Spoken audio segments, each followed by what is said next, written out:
My name is Vanessa Cole. I'm 42 years old, a pediatric nurse living in Colorado, and I've been Sophie's mother for 12 years.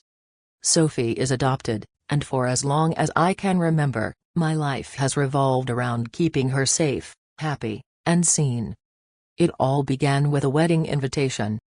My younger sister Miranda announced her engagement in a way that seemed straight out of a magazine.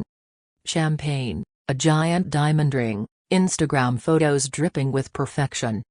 I congratulated her, and encouraged Sophie to make a handmade card. Sophie, careful and meticulous, spent hours decorating it with tiny paper flowers and glitter hearts. Every little detail mattered to her. When Miranda received the card, she glanced at it, nodded politely, and tossed it onto a side table. Sophie's hopeful smile faltered, but she didn't complain. That was Sophie, quiet, composed, strong even when her heart ached. Then came the wedding invitation. Heavy cardstock, gold trim. Everything seemed normal until I read one line that made my stomach twist. Adults only. 18 and over. Strictly enforced. No exceptions. Sophie's shoulders slumped. They don't want me there, she whispered. I felt my chest tighten. She had been part of this family for nearly all her life, and yet suddenly, in one line, she was excluded. It's an adult wedding, I said softly. It's about the rule, not you. She looked at me, calm and resolute. Is it because I'm adopted? I froze. No, it wasn't. But deep down, I knew she had felt it for years, the subtle jokes, the casual slights, being overlooked. She had learned early that love in this family came with conditions. At 6, she had asked to attend a summer art camp. My father chuckled. You should think about something more practical. At 8, she had offered to help organize a family reunion. Miranda waved her off. Cute idea, but let the adults handle it. I had tried to shield her from the cruelty of invisibility. I smiled, stayed patient, explained things, and pretended everything was okay. But it wasn't. The subtle slights accumulated, shaping her perception of the world. A dinner where she helped in the kitchen and no one noticed. An Easter basket with no name, while other grandchildren had theirs personalized. A drawing she made for the family that never made it to the fridge. She saw it. I saw it. And over time, I realized they never truly accepted that Sophie belonged. The invitation sat on the counter for days. I didn't call Miranda. I didn't argue or beg. I didn't offer excuses. I clicked not attending online. One small click, one firm decision. No explanation. Just a boundary. The next day, the messages started flooding in. Are you sure? One read. Sophie will be fine, said another. My phone buzzed relentlessly. But I ignored them all. Sophie's reaction was quiet. She deleted the dress photos she had been excited about. No tears. No complaints. Just quiet acknowledgement. And in that quiet, I felt something shift. This wasn't just about a wedding anymore. It was about showing my family that Sophie's dignity could never be ignored while I remained silent. The days leading up to the wedding were filled with constant texts and calls. Miranda sent long messages accusing me of overreacting. Melissa complained about causing drama. And then there was Mom, her voice messages laced with guilt, urging me to forgive and keep the family together. I didn't respond. I let it all ring in silence. Sophie walked into the kitchen that morning, backpack slung over one shoulder, and quietly said, "It's okay, Mom." Her calm broke me more than anger ever could. She had learned what I had spent years trying to protect her from. In this family, she was always a step outside, always overlooked, always less. The wedding day arrived. Sophie and I stayed home. We baked cookies, watched movies, and laughed in our pajamas. For the first time in years, our home was calm. Light. Peaceful. Meanwhile, My phone buzzed relentlessly with frustrated texts. Vanessa, what are you doing? Sophie is missing out. I ignored them all. I watched Sophie curl up on the couch with her sketch pad. Do you think they'd like me more if I wasn't adopted? She asked softly. I took her hand. No, sweetheart. That's never the problem. Their behavior isn't about you. It's about them. And it's their problem, not yours. Her eyes met mine, calm, serious, mature beyond her years. Then I don't want them to like me, she said. And just like that, something shifted. I realized my role was no longer to appease or smooth things over. My role was to protect Sophie, her confidence, her heart, and her sense of belonging. The days after the wedding passed quietly in our home. Sophie and I had settled into a rhythm that was completely ours. No forced smiles. No pretending. No awkward silences. For the first time in years, our house felt like a safe haven instead of a stage where we performed for approval. But my phone didn't stop buzzing. First, it was Miranda. Vanessa, you're overreacting. It's just one night. Sophie will survive. Don't make this into a big deal. I ignored her. Then came Melissa. Seriously, Vanessa? You can't just blow off family events every time you get upset. This is ridiculous. I ignored her too. And finally, a voicemail from Mom, her voice trembling, wrapped in guilt and pleading. Vanessa, broken bar, we just want Sophie to feel like part of the family. Please don't push everyone away. Can't you just let this go? I listened, then deleted it. Not out of cruelty. Not out of anger. But because my answer had already been decided. Sophie mattered more than their fragile egos. Sophie curled up on the couch one afternoon, sketchpad on her lap. She was drawing our family. Just the three of us, me, her, and Eric, her father, surrounded by a bright, colorful world that didn't include anyone else. I knelt beside her. Do you miss them? I asked quietly. She shook her head. I used to, she admitted. But I don't anymore. They never really saw me. I held her close. I felt the weight of years of invisible pain lift from both of us. This was the moment I realized, I didn't need to fight for their approval. I needed to fight for her confidence. But the messages kept coming. Miranda texted, "You're being dramatic. Family isn't supposed to be this hard." Melissa sent a barrage of group messages, trying to guilt-trip me. And Mom called again, voice trembling, "Vanessa, Sophie is our family. We just want her to be happy. This isn't about you, it's about her." It was exhausting just to read them. But I didn't respond. Silence was now my shield.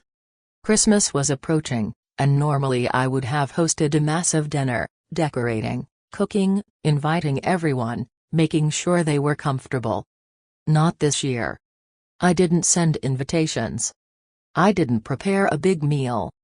Eric and Sophie and I kept it simple. Lasagna in pajamas. Hot chocolate. Board games. Laughter.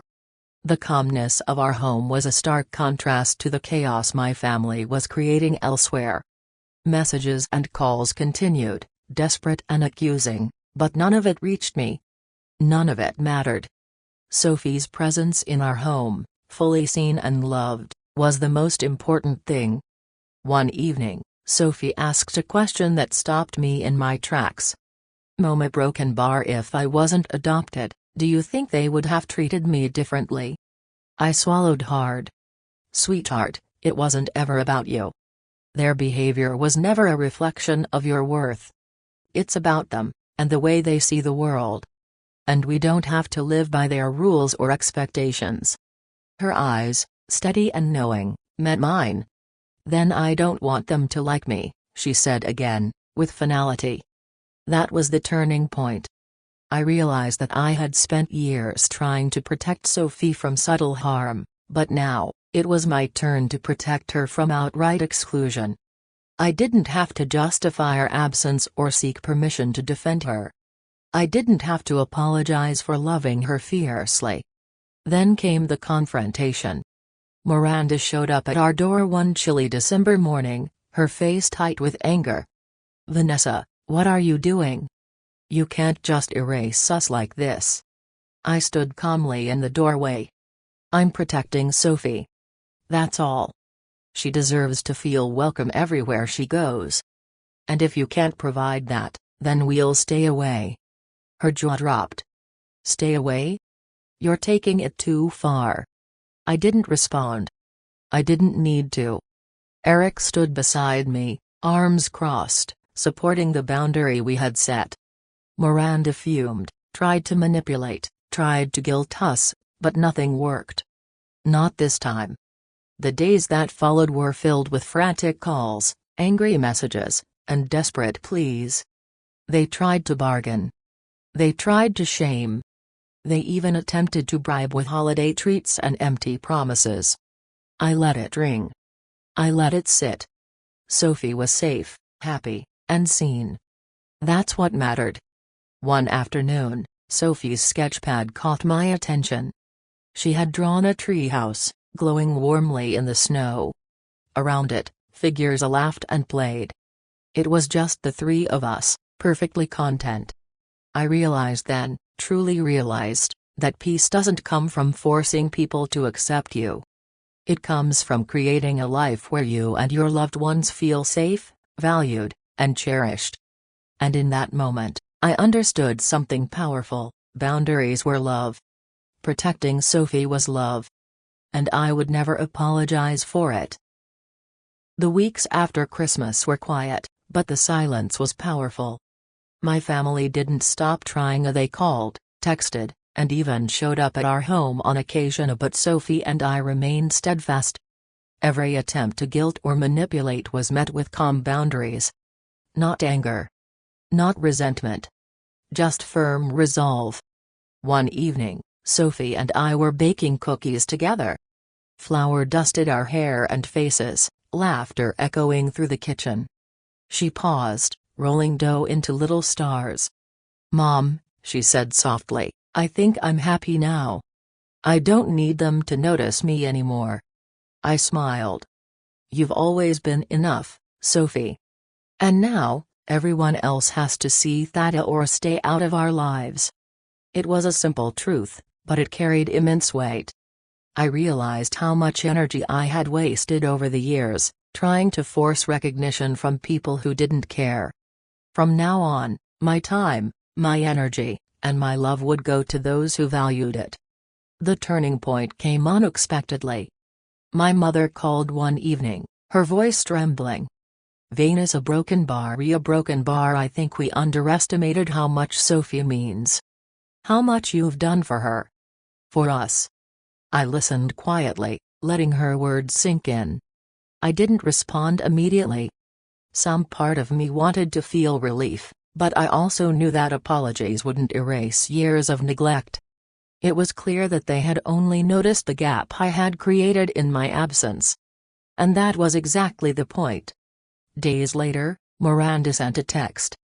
"I want to apologize. A broken bar. I see now what we've done. Sophie deserves better." I read it and smiled softly. Not out of forgiveness, but because clarity had finally arrived. They could recognize the wrong, but it was no longer my responsibility to fix it. That was their lesson to learn. Sophie thrived in the quiet. She drew, painted, and laughed without hesitation. She never asked for validation from those who had failed to provide it, because she had me. And I loved her fiercely, unapologetically, without compromise. A few months later, spring arrived. The sunlight streamed through our windows, warm and bright. Sophie and I planted flowers in our backyard, dirt under our fingernails, laughter spilling into the air. Eric joined us, building a small birdhouse with Sophie on the porch. For the first time in years, the home felt like ours completely. No past grudges. No half-hearted invitations. Just a family that loved each other fully. The calls from my extended family slowed, then stopped. I didn't feel anger. I felt relief. I had chosen boundaries over pleasing everyone, and peace over pretense. Sophie turned to me one afternoon, wiping her hands on her apron. "Mom, I'm glad we stayed home for Christmas. I felt a broken bar scene. And safe. And loved." I hugged her tightly. "That's all that ever mattered," I whispered. Later, I reflected on everything of the years of trying to hold a fractured family together, the subtle slights, the blatant exclusions, the countless apologies I had given on Sophie's behalf. And I realized something profound. True family isn't defined by blood, obligation, or tradition. True family is defined by love that sees, protects, and values every single person. I decided to make a change. Not dramatic. Not loud. Just intentional. I sold the large family home we had maintained for years. I downsized to a smaller house in a quiet neighborhood, filled with light, plants, and warmth. Every room reflected our choices, our priorities, and our peace. No one else had control here. The day we moved in, Sophie ran through the backyard, laughing freely. Eric and I unpacked boxes with content smiles. For the first time in years, I felt truly free. I wasn't tethered to the expectations, judgments, or indifference of others. I had reclaimed our life, and in doing so, I had given Sophie the most valuable gift, a home where she belonged completely. Months later, life continued quietly, beautifully. Sophie's art was displayed proudly on our walls. We celebrated birthdays and milestones privately, intentionally. And while my extended family occasionally reached out, I no longer felt the need to respond immediately. Their opinions, their judgments, and their guilt were no longer my responsibility. One evening, as Sophie and I sat on the porch watching the sunset, she rested her head on my shoulder. "Mom, thank you for always choosing me," she said softly. I kissed her hair. "I'll always choose you, Sophie. No apologies. No compromises. You were never meant to be invisible, and I'll never let anyone make you feel that way again." And in that moment, I knew something I had always feared but never admitted. My power didn't come from wealth, tradition, or pleasing anyone else. It came from the love I gave freely and fiercely. The love that never shrank, never asked for approval, and never compromised on dignity. I had learned that true strength isn't loud. It doesn't shout or demand recognition. It's quiet, persistent, and unshakable. It's showing up for the people who matter most, standing firm when others fail to see value, and letting go of those who never cared enough to notice. Years from now, when Sophie looks back on her childhood, she won't remember the silences, the slights, or the failed apologies of others. She'll remember the safety, the love, and the unwavering support of a mother who chose her every single time. And that is the story of how I stopped being a caretaker for those who didn't see us and became the protector of everything that truly mattered. Peace, love, and family, as it was meant to be. We didn't need a Christmas party, a wedding, or approval from anyone else. We had our family. We had each other. And that was enough. Because sometimes, the loudest truth isn't spoken. It's lived.